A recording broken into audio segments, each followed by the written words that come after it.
understand several kinds of types of storage in Android. Today we are going to learn about how we can manage our data using database.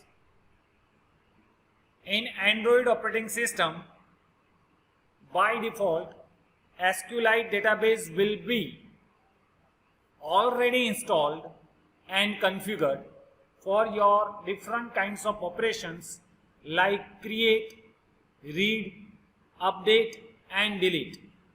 In short, in IT industry, that kind of operation is called CRUD operation. CRUD operation. C-R-U-D. Create, read, update and delete. Let us move our today's topic. So SQLite database, that is our fourth operations under the types of storage operations. So what is SQLite? SQLite, that means structured query languages, but in the form of light version.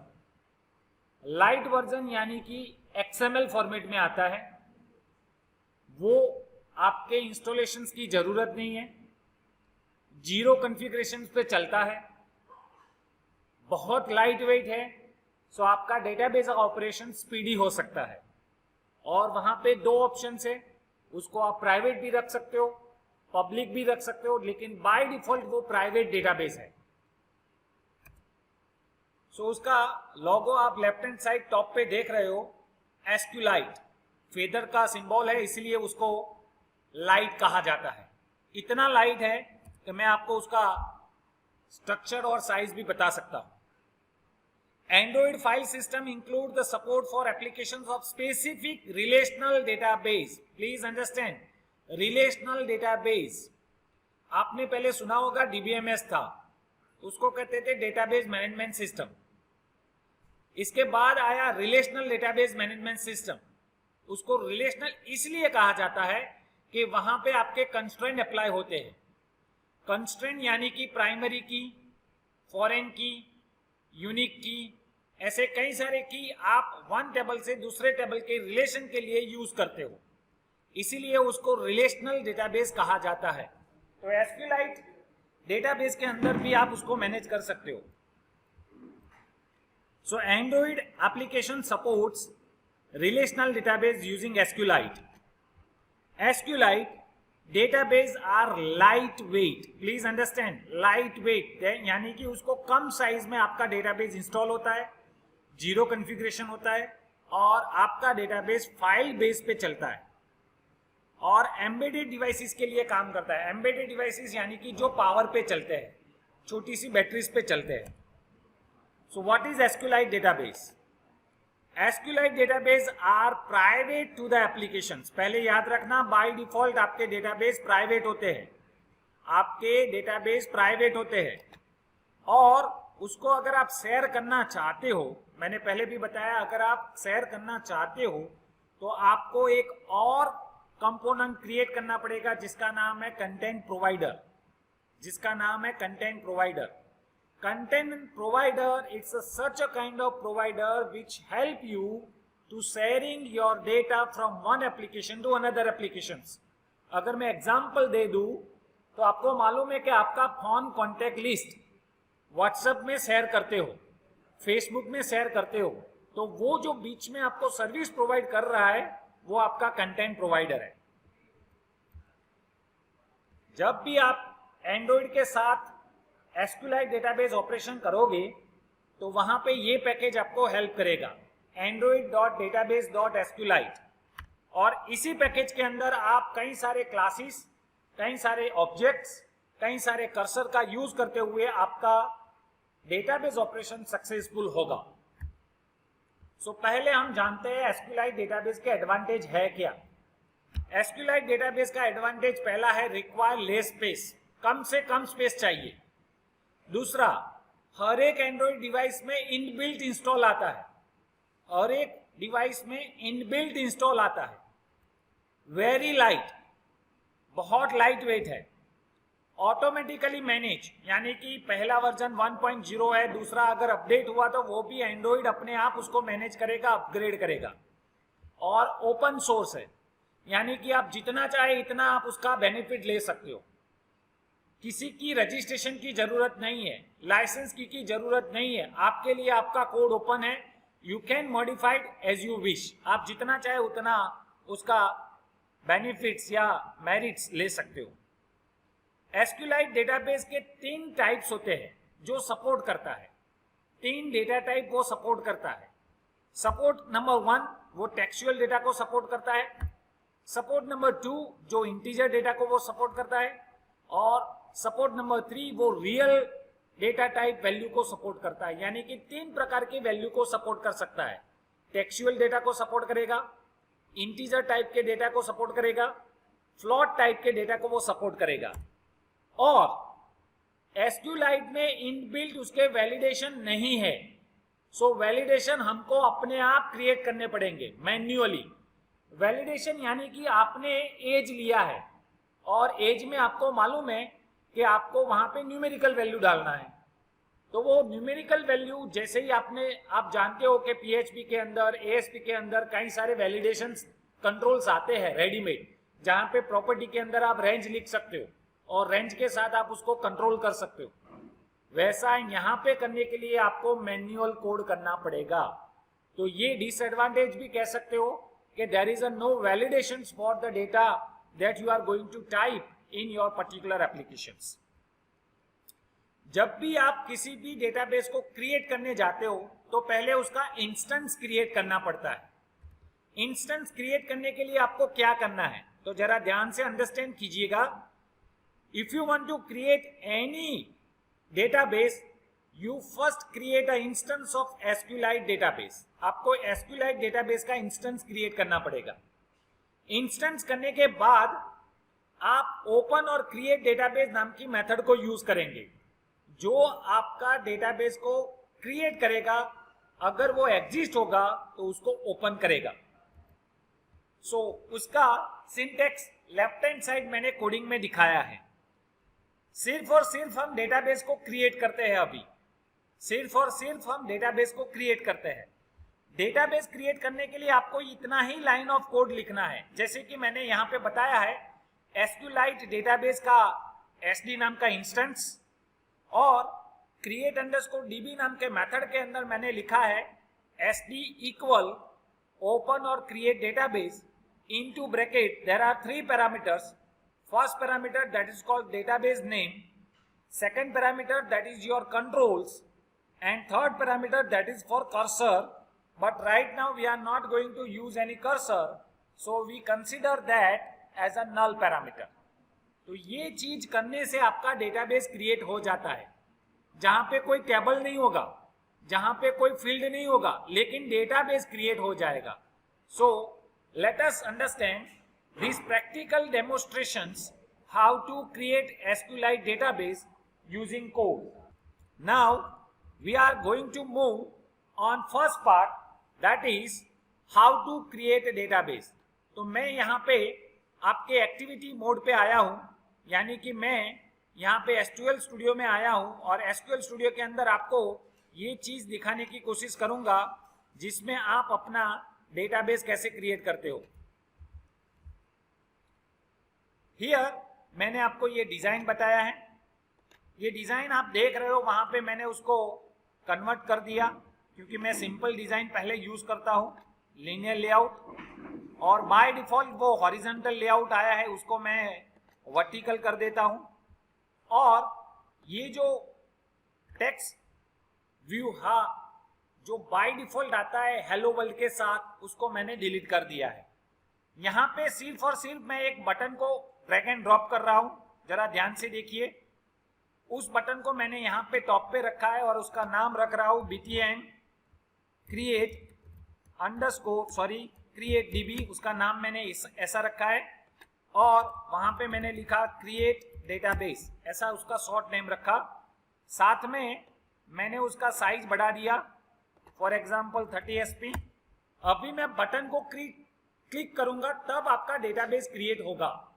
सो मैंने उसके coding के अंदर गया और वहां पे मैंने on click वाला मेथड लिख दिया और वहां पे लिखा क्रिएट डेटाबेस यूजिंग कोड, ऐसा मैंने उसका नाम रखा। बीच में कर्सर रखा, अल्टर एंटर प्रेस किया और क्रिएट मेथड वहां पे जनरेट कर दिया। अब यहां से अपना कोड शुरू होता है। कोड क्रिएट करने के लिए आपको यहाँ पे उसका इंस्टेंस क्रिएट करना है, एस कैपिटल में लिखना, एसक्यूएलाइट डेटाबेस, ये आपका क्लास आपको हेल्प करता है। उसी क्लास के अंदर आपको एक इंस्टेंस क्रिएट करना है, जैसे कि मैंने लिखा है एसडी। अब ओरिजिनल सिंटैक्स यहाँ आता है। ये जो इंस्टेंस आपने क्रिएट किया उसको आपको इनिशियलाइज करना है। ओपन और क्रिएट डेटाबेस, ये रहा, देख लीजिए। ओपन और create database, that is the method it is used to apply 3 parameter. Parameter number 1, the name of database, for example my database .db। मैंने एक्सटेंशन भी रखा है, याद रखना, पहला वर्जन होगा तो db, दूसरा वर्जन होगा तो db2, तीसरा वर्जन होगा तो db3। इस प्रकार से आप डेटाबेस के एक्सटेंशन को स्टोर कर सकते हो। सेकंड, मैंने आपको दूसरा पैरामीटर ये बताया था कि आपको दूसरा पैरामीटर ये लिखना है, क्रिएट इफ नेसेसरी, यानी कि जब इसकी जरूरत हो तब वो क्रिएट करेगा। तो यहां आपको कंट्रोल स्पेस की प्रेस करना है और फिर डायरेक्टली आप टाइप करना शुरू कर दीजिए। क्रिएट इफ नेसेसरी ऐसे नहीं आएगा, तो आपको पहले एसक्यूएलाइट डेटाबेस का नाम लिखना पड़ेगा, एसक्यूएलाइट डेटाबेस यानी कि उसका क्लास का नाम, डॉट क्रिएट इफ नेसेसरी, उसका पैरामीटर अपने आप आ जाएगा जो आपके इंटीजर के फॉर्म में है, जो कांस्टेंट के फॉर्मेट में रखा है। तो ये आ गया। थर्ड पैरामीटर मैंने बताया था कर्सर के लिए है। अभी कर्सर हमने नहीं पढ़ा है, इसलिए बाय डिफॉल्ट उसको हम नल रखते हैं और ये आपका कर्सर रेडी हो गया। अब यहाँ पे आपको एक एरर मिलता है, जरा ध्यान से देखिए। यहाँ पे ये जो एरर है वो ये कह रहा है कि आपको कुछ ना कुछ उसका इंपॉर्टेंस रखना पड़ेगा। तो यहाँ पे आपको बलून मिलता है और बलून के साथ आपको ये वाला चीज, आपका नोटेशंस ऐड कर देना है, क्योंकि ये नया वर्जन में आपको ये कांस्टेंट का सपोर्ट लिंक ऐड करना पड़ेगा। पहले नहीं था, क्योंकि नए वर्जन में उसको अपडेट किया है, इसलिए ये रखना पड़ता है। यहाँ आपका डेटाबेस क्रिएट हो गया और मैंने आपको यहाँ पे टॉस क्रिएट किया है। टॉस सिर्फ और सिर्फ मैसेज के लिए कह रहा हूँ, क्रिएटेड डीबी ऐसा मैसेज आ गया और मैंने उसको रन किया। जरा प्रोग्राम को रन करते हुए देखना ये प्रोग्राम कौन है।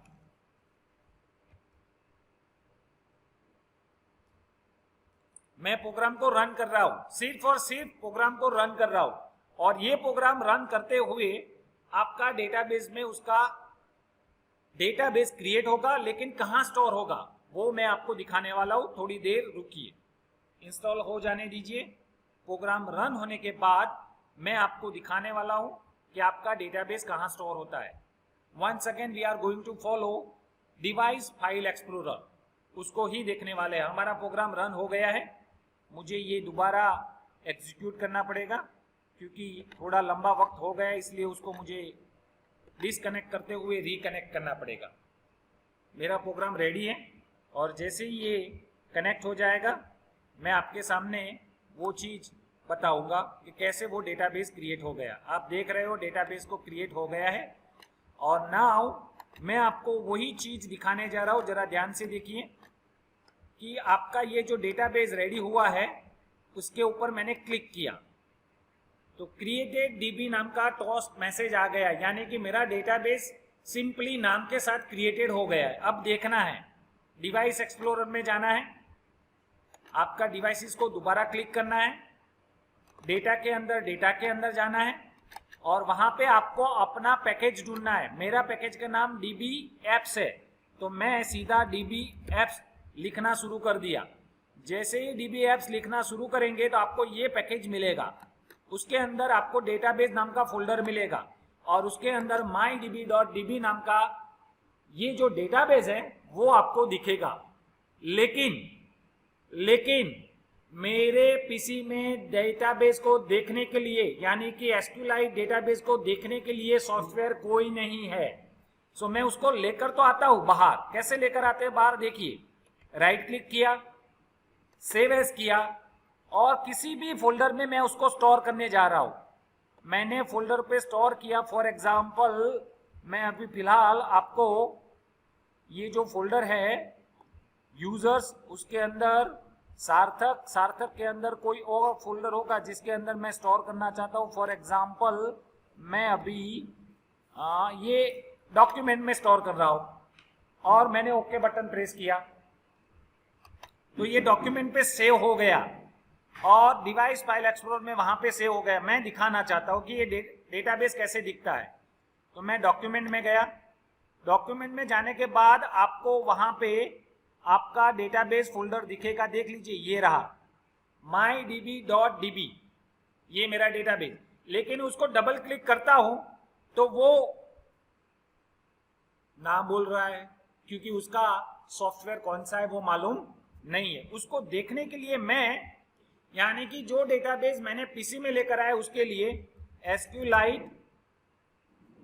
ब्राउजर ऐसा एक सॉफ्टवेयर आपको डाउनलोड करना पड़ेगा जिसका नाम यहां पे लिखा हुआ है DB ब्राउजर फॉर SQLite। उसको क्लिक करेंगे, वो इस तरह से दिखेगा और आपको जो भी ब्राउजर डाउनलोड करना है तो यहाँ पे डाउनलोड का ऑप्शन होगा। देखिए ये रहा, वहां जाना है। आपकी ऑपरेटिंग सिस्टम के मुताबिक आप जो भी ऑपरेटिंग सिस्टम यूज कर रहे हो, विंडोज या एनी अदर, तो वो आप इंस्टॉल कर सकते हो। अगर आपको इंस्टॉल नहीं करना है, पोर्टेबल यूज करना है, तो ये मैं पोर्टेबल यूज कर रहा हूं जिसका इंस्टॉलेशन की जरूरत नहीं होती है। तो मैं अभी ये पोर्टेबल वाला यूज कर रहा हूं। पोर्टेबल वाला यहाँ पे डाउनलोड हो रहा है। डाउनलोड होने के बाद उसको हम एक्सट्रैक्ट करेंगे। एक्सट्रैक्ट करने के बाद उसको हम ओपन करेंगे। ओपन करने के बाद हमारा डेटाबेस को वहां पे ड्रैग एंड ड्रॉप करेंगे और ड्रैग एंड ड्रॉप करने से हमारा डेटाबेस का स्ट्रक्चर वहां पे दिखने लगेगा। क्योंकि ये SQLite डेटाबेस आपके विंडोज के अंदर इंस्टॉल नहीं आता है, तो ये आपको ध्यान में रखना है और ये आपको समझना है। सो ये अभी डाउनलोड हो रहा है। डाउनलोड कंप्लीट होने के बाद उसको हम एक्सट्रैक्ट करने वाले हैं। एक्सट्रैक्ट करने के बाद आपको उसके अंदर उसका exe फाइल डबल क्लिक कर कर ओपन करना है। ओपन करने के बाद आपके ये जो mydb.db लिखा है उसको वहां पे ओपन करना है। कैसे करना है मैं दिखाता हूं। अभी मैं फिलहाल मोबाइल के अंदर डेटाबेस को नहीं दिखा रहा हूं, उसको मैंने मेरे डेस्कटॉप पर लेकर आ गया हूं, कॉपी कर दिया है, उसको दिखाने वाला हूं। It's ready. मैं आपको अब दिखाने जा रहा हूं, जरा ध्यान से देखिए। तो मैंने शो इन फोल्डर कर दिया तो वो चीज आपके सामने यहां पे दिख रहा है। मैंने उसके अंदर उसी चीज को राइट क्लिक करते हुए एक्सट्रैक्ट करता हूं या उसको डबल क्लिक करता हूं, जो आपके अपने आप इंस्टॉल होगा और फिर वो मुझे बताएगा कि ये पर्टिकुलर डेटाबेस कैसे ओपन होता है। कभी कभी थोड़ा वक्त ले सकता है क्योंकि यहाँ पे मैंने उसको क्लिक तो कर दिया है। यस, रन एज एडमिनिस्ट्रेटर कर लेना, रन एज एडमिनिस्ट्रेटर कर लेना। इसके बाद नेक्स्ट पूछता है, वहां पे आपको कौन सी जगह पे ये डाउनलोड करना है। तो अभी देखिए उसी फोल्डर में वो पोर्टेबल ओपन हो रहा है, यानी कि उसी जगह पे एक फोल्डर बनेगा, उसके अंदर सब कुछ इंस्टॉलेशन होगा। ये पूरा इंस्टॉलेशन इसी फोल्डर में है, तो आप उसको पेन ड्राइव में लेकर भी घूम सकते हो, इसलिए उसको पोर्टेबल कहा जाता है। सो ये जो कंप्लीट होने के बाद हम उसको ओपन करेंगे। ओपन करने के बाद वो कैसे दिखता है, यहाँ पे आप अगर टिक कर देंगे तो वो अपने आप रन हो जाएगा। सो मैंने उसको फिनिश बटन प्रेस किया तो वो अपने आप उसको रन करेगा, वो अपने आप रन होगा। हम ये सॉफ्टवेयर इसीलिए लेकर आए हैं कि जो भी डेटाबेस हमारा क्रिएट हुआ उसको देखने के लिए हम ये ऑप्शंस कर रहे हैं। तो आप अभी देख रहे हो कि मेरा डेटाबेस जो क्रिएट हुआ था उसको देखने के लिए हमारे पास ये सॉफ्टवेयर आ गया। वहां पे फाइल ऑप्शंस है, ओपन डेटाबेस नाम का ऑप्शंस है। वहां पे आपको अपने माई डॉक्यूमेंट में जाना है। माई डॉक्यूमेंट में जाकर आपको अपना डेटाबेस का एक्सटेंशन वाला फाइल ढूंढना है और उसको ओपन करना है। तो देखिए यहाँ पे आपको देखेंगे तो आपका डेटाबेस ओपन हो गया, लेकिन आपके नाम का कोई टेबल नहीं बना है। देख लीजिए यहाँ पे सिर्फ डेटाबेस बना है, टेबल वगैरह कुछ नहीं है। ये जो टेबल बना हुआ रेडीमेड है वो सिस्टम टेबल है, वो आपका टेबल नहीं है। तो टेबल आपका डेटाबेस सक्सेसफुली बन चुका है और इस तरह से आप डेटाबेस को देख सकते हो।